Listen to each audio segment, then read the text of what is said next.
बात आजादी के कुछ समय बाद की है, जब रैना गांव के लोग प्रकृति की गोद में बसे एक सुंदर गांव में रहते थे और हर तरफ खुशहाली थी। प्रकृति से ही उस गांव का पालन पोषण चल रहा था। दूसरी तरफ उस समय बाजार व्यवस्था में मानो लहर टूट पड़ी थी। ज्यादा से ज्यादा जंगलों की कटाई हो रही थी ताकि लकड़ी की मांग को पूरा किया जा सके। मजदूरों का सरदार बोला, सुनो, अब तुम सब काम पर लग जाओ। ये बहुत बड़ा जंगल है, अगर हम लगे रहेंगे तो ये काम जल्दी खत्म हो जाएगा। फिर जग्गी ने कहा, ये क्या, ये सारे लोग हमारे जंगल में क्या कर रहे हैं? ऐसा ही रहा तो हमारे सारे पेड़ पौधे काट लिए जाएंगे। हमें यह बात गांव वालों को बतानी होगी।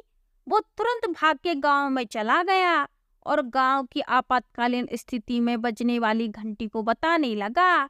यह घंटी केवल तभी बजाई जाती थी जब कोई सूचना कम समय में पूरे गांव को बतानी हो। पूरा गांव पंचायत भवन के सामने इकट्ठा हो गया। लोग आपस में बातचीत करने लगे। फिर एक बूढ़ा व्यक्ति बोला, इस समय ऐसी बात क्या है जिसके लिए आपातकालीन घंटी बजानी पड़ी? फिर वह व्यक्ति बोला, जरूर कोई जरूरी सूचना होगी, कोई मजाक थोड़ी ही ना करने आया है। फिर दूसरा व्यक्ति बोला, जग्गी बेटा, क्या हुआ, सब कुछ ठीक तो है ना? जग्गी ने कहा, नहीं दादाजी, गांव के पास वाले जंगलों में कुछ लोग अवैध तरीके से पेड़ों की कटाई कर रहे हैं। फिर एक औरत बोली, क्या, कौन है वो लोग? फिर जग्गी ने कहा, मुझे नहीं पता भाभी, लेकिन वो बहुत सारे लोग हैं, हमें उन्हें रोकना चाहिए। चलो सब उन्हें मिलकर रोकेंगे। फिर वह सब लोग जंगल पहुंच जाते हैं। फिर एक व्यक्ति बोला, क्यों भाई, हमारे जंगल को क्यों काट रहे हो? पेड़ों को काटना बंद करो। चलो जाओ, वरना वो हाल करेंगे कि आज के दिन को कोसोगे पूरी जिंदगी भर। इसके बाद गांव वाले और वहां लकड़ी कटवा रहे कुछ पहलवान बदमाश दोनों आपस में लड़ने लगे। गांव वाले उन पहलवानों के सामने टिक नहीं पाए और वह सब छोड़कर गांव की तरफ ही लौट गए।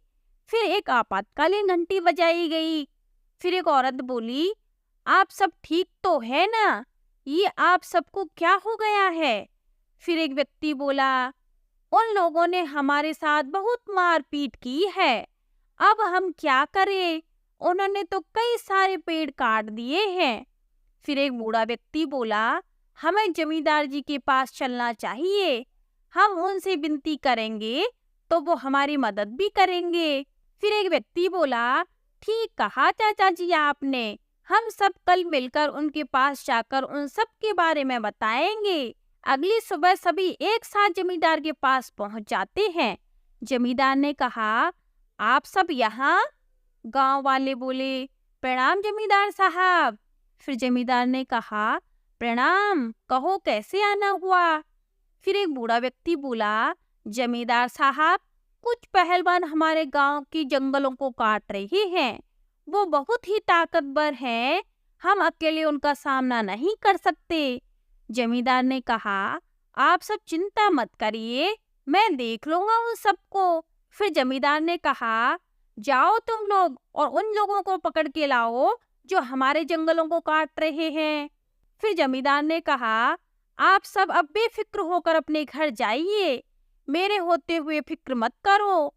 फिर एक व्यक्ति बोला, आप सब अब चिंता मत करो, जमींदार जी ने कहा है ना, वो सब ठीक कर देंगे, इसलिए अब सब अपनी चिंता त्याग दो।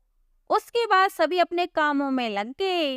एक दिन गांव का एक आदमी जंगल के रास्ते से अपने घर ही आ रहा था कि तभी वो देखता है कि कुछ लोग पेड़ काट रहे हैं। वह यह बताने के लिए तेजी से गांव की तरफ भागता है और बिरजू से मिलता है। बिरजू बोला, क्या हुआ किशोर भैया? किशोर ने कहा, कुछ लोग जंगलों को फिर से काट रहे हैं। बिरजू ने कहा, क्या? लगता है फिर से जमींदार साहब को बताना होगा, ये लोग ऐसे नहीं सुधरेंगे। इसके बाद बिरजू जमींदार साहब के घर पहुंच जाता है। बिरजू ने कहा, प्रणाम जमींदार साहब, जंगल में फिर से वो लोग लकड़ी काट रहे हैं। जमींदार ने कहा, तुम्हें कैसे पता? बिरजू ने कहा, वो आज ही किशोर जंगल के रास्ते से घर आया था, तब उसने देखा था उसने जैसे ही यह बात मुझे बताई, मैं आपके पास आ गया हूँ। जमींदार ने कहा, मतलब तुमने यह बात किसी को नहीं बताई है? बिरजू ने कहा, मुझे जैसे ही इन सब के बारे में पता चला, तो मैं तुरंत आपके पास आ गया हूँ। इसलिए किसी को बताने का वक्त ही नहीं मिला। आप उन्हें जल्दी से पकड़ लीजिए। मैंने उससे कह दिया है कि वो गांव वालों को ना बताए। वो लोग इस वजह से फिर से चिंता में आ जाएंगे। फिर जमींदार ने कहा, बहुत अच्छा किया तुमने यह तो। तभी जमींदार ने अपने एक पहलवान को बुलाया, जिसके हाथ में एक बड़ा सा लट्ठू होता है। जमींदार की बात सुनकर पहलवान बिरजू के पीछे पीछे जाकर उसके सिर पर हमला करता है। फिर जमींदार ने कहा, मेरा काम खराब करेगा। सबके सब ध्यान से सुन लो। उस किशोर को गांव में ढूंढो और जहां भी वह मिले उसे उसका भी काम तमाम कर दो। जाओ जल्दी, अगर गांव वालों को पता चल गया तो लेने के देने पड़ जाएंगे। अब जाओ यहाँ से। फिर बिरजू की पत्नी सोचने लगी, कितना समय हो गया है, वो अभी तक नहीं आए हैं। बिरजू का बेटा बोला, क्या हुआ माँ, पिताजी कहाँ गए हैं? बिरजू की पत्नी ने कहा, पता नहीं बेटा, चलो तुम सो जाओ, वो आ जाएंगे। अगली सुबह पत्नी उठी और घर में अंदर देखने लगी। वहां उसे बिरजू नहीं दिखा। वो गांव के लोगों के पास पूछताछ करने गई। बिरजू की पत्नी बोली, आपने मिंटू के पापा को देखा है क्या? वो कल शाम से ही घर नहीं लौटे हैं। फिर वह व्यक्ति बोला, आखिरी बार मैंने उसे किशोर के साथ देखा था। एक बार किशोर से पता करके देख लो। बिरजू की पत्नी बोली, दीदी, किशोर से बात हो सकती है क्या? किशोर की माँ बोली, वो तो कल रात से ही नहीं लौटा है। मैं कल से ही उसे ढूंढ रही हूँ, पता नहीं कहाँ चला गया है। फिर बिरजू की पत्नी ने कहा, दीदी, मुझे किसी ने बताया कि आखिरी बार किशोर और मिंटू के पापा साथ में ही थे। मुझे तो डर लग रहा है। उन्होंने कभी भी आज तक ऐसा नहीं किया है। जहाँ भी जाते हैं मुझे बता के ही जाते हैं। फिर किशोर की माँ ने कहा, मैं कहती हूँ हमें गांव में सबको बता देना चाहिए। फिर बिरजू की पत्नी बोली, हाँ, मैं अभी सबको बता देती हूँ। फिर बिरजू की पत्नी बोली, मैं एक बार फिर से आपातकालीन घंटी बजा देती हूँ। फिर मुखिया बोला, क्या हुआ बेटी, ऐसा क्या हो गया कि तुमने हम सबको यहाँ अचानक बुला लिया? बिरजू की पत्नी ने कहा, मुखिया जी, कल से मेरे पति और किशोर भैया घर नहीं लौटे हैं। अब शाम होने को आई है। मेरा तो मन बहुत घबरा रहा है। आप सब उन्हें ढूंढने में मेरी मदद करिए ना। मुझे पता चला है कि वो आखिरी बार किशोर के साथ थी और फिर चले गए, लेकिन तब से किशोर और मेरे पति अब तक घर नहीं लौटे हैं। फिर मुखिया ने कहा, तुम चिंता मत करो, हम ढूंढते हैं उन्हें। फिर मुखिया ने कहा, सुनो भाई कोतवाल, पता करो दोनों लड़के कहाँ गए हैं, किस किस से मिले, सब पता करो। कोतवाल ने कहा, जी मुखिया जी। इसके बाद कोतवाल पूरे गांव में बिरजू और किशोर को ढूंढता है, लेकिन उसे उनके बारे में कुछ भी पता नहीं चलता। आखिर में वो जमींदार साहब के पास जाता है। जमींदार ने कहा, अरे कोतवाल जी, कैसे आना हुआ? कोतवाल ने कहा, जमींदार साहब, वो कल से बिरजू और किशोर की कोई खबर नहीं मिल रही है। समझ नहीं आ रहा है कि कहाँ ढूंढे उन्हें। उनके परिवार वाले बहुत परेशान हो रहे हैं। जमींदार ने कहा, हम उनकी कैसे मदद कर सकते हैं, बताओ? हमसे जो बन पड़ेगा हम वो करेंगे।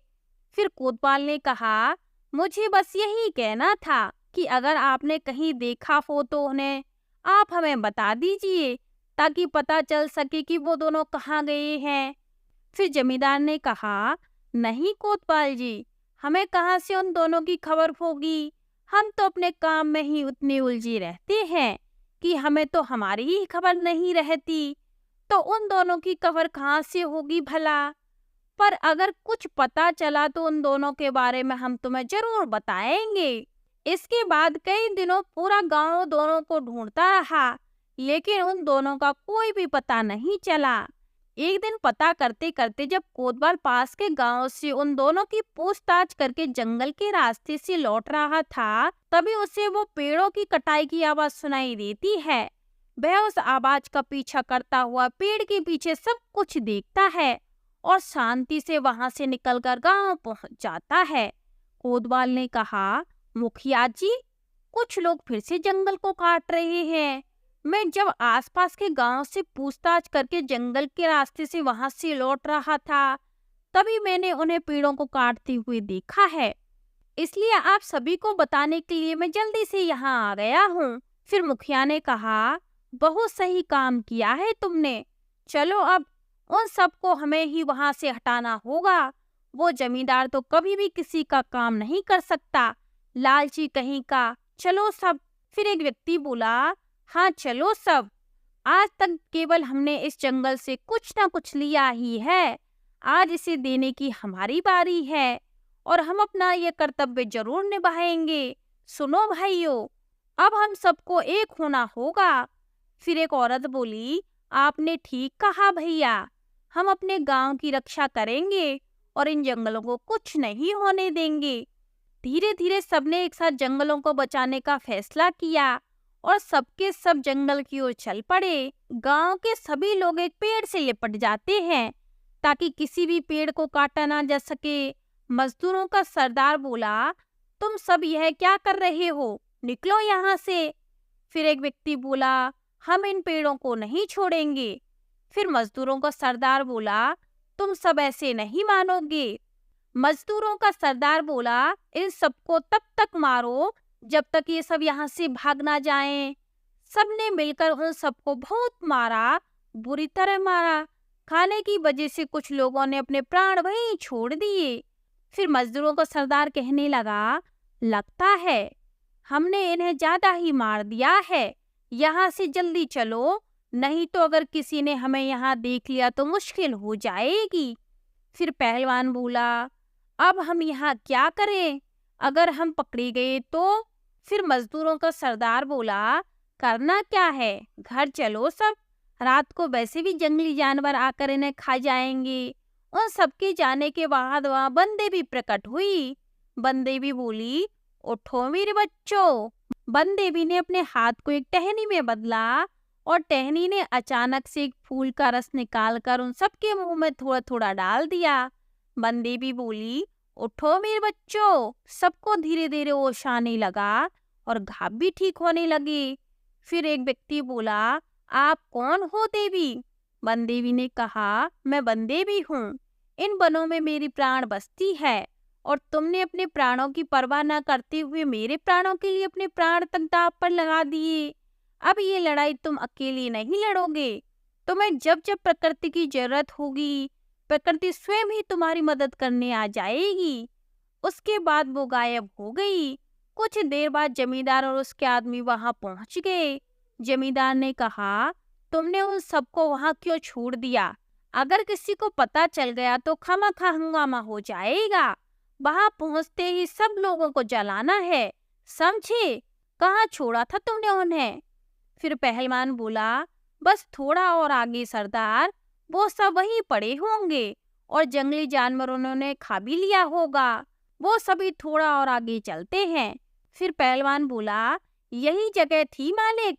जमींदार ने कहा, कहाँ है वो सब? फिर पहलवान बोला, मालिक, लगता है उन सबको जंगली जानवरों ने खा लिया है, वैसे भी ये जंगल काफी घना है। फिर जमींदार ने कहा, तुम लोगों से कोई काम पूरा नहीं होता, खैर जो भी हो, अभी इस अधूरी लकड़ी के काम को पूरा करते हैं। जल्दी काम शुरू करो और ये काम जल्दी से खत्म हो जाना चाहिए। पहलवान ने कुल्हाड़ी से जैसे ही पेड़ काटना शुरू किया, बनदेवी द्वारा जीवित हुए सभी लोग वहां पहुंच गए। राघव बोला, रुको। जमींदार ने कहा, तुम सब जिंदा हो, मार दो इन्हें सबको। फिर राघव ने कहा, हमें तो पहले ही समझ जाना चाहिए था कि इन सबके पीछे कौन हो सकता है। तुमसे बड़ा लालची यहाँ और कौन है? सब सोचते रहे कि तुम हमारी मदद करोगे, लेकिन तुमने हमारे साथ इतना बड़ा धोखा किया। जमींदार ने कहा, तुम सब तो वैसे भी बड़े मूर्ख हो, तुम्हें क्या पता इन सबसे कितना फायदा होता है। तुम तो गरीब के गरीब मरोगे, लेकिन मैं तो कुछ लोगों जैसा मूर्ख नहीं हूँ। मैं जानता हूँ कि पैसे कैसे कमाए जाते हैं, समझे। फिर जमींदार बोला, मार दो इन्हें, कोई बचना नहीं चाहिए। पहलवान ने जैसे ही कुल्हाड़ी से उन लोगों पर प्रहार किया, पेड़ की टहनियों ने आकर उसे पकड़ लिया। जमींदार बोला, ये क्या हो रहा है, मारो उसे, फिर से मारो। इस बार पेड़ की टहनी ने जमींदार को भी जकड़ लिया। जमींदार बोला, छोड़ो मुझे, ये क्या हो रहा है, मेरी समझ से बाहर है ये पेड़ भला हमें कैसे जकड़ सकते हैं।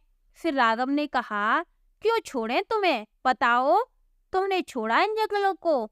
तुम्हारे आदमियों ने एक बार भी नहीं सोचा इन जंगलों और हमें मारने से पहले कि घर पर हमारे माँ बाप, पत्नी और बच्चे हमारी राह देख रहे होंगे। फिर जमींदार ने कहा, अरे राघव, मुझे बचा लो ना, मैं तुम्हारे सारा धन दे दूंगा। हाँ, जितना तुम कहो उतना। फिर राघव ने कहा, पहले सच सच बता कि बिरजू और राघव कहाँ हैं। फिर जमींदार ने कहा, अरे वो तो मैंने लालच में आकर उन्हें मार दिया, मुझे माफ कर दो। फिर बिरजू की पत्नी बोली, क्या, ऐसा नहीं हो सकता, वो तो बस वनों की रक्षा करना चाहते थे, उन्हें ऐसा दंड क्यों। फिर राघव ने कहा, हे बनदेवी, यही है आपके अपराधी, जो आपको ठीक लगे आप वही करिए। फिर जमींदार बोला, राघव, मुझे छोड़कर मत जाओ। राघव ने कहा, आज से आप हमेशा सुरक्षित रहेंगी। फिर बनदेवी ने राघव को उल्टा लटका दिया और सभी गांव वालों ने मिलकर उसकी खूब धुनाई की और उसे ले जाकर जेल में पटक दिया। फिर राघव बोला, आज से आप हमेशा सुरक्षित रहेंगी बनदेवी, हमारे आने वाली सारी पीढ़ियां आपकी सदैव सुरक्षा करेंगी।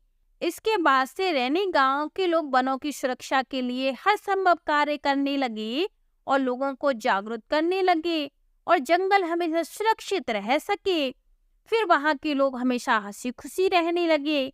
आज के लिए बस इतना ही, आगे मिलते हैं कोई नई कहानी के साथ।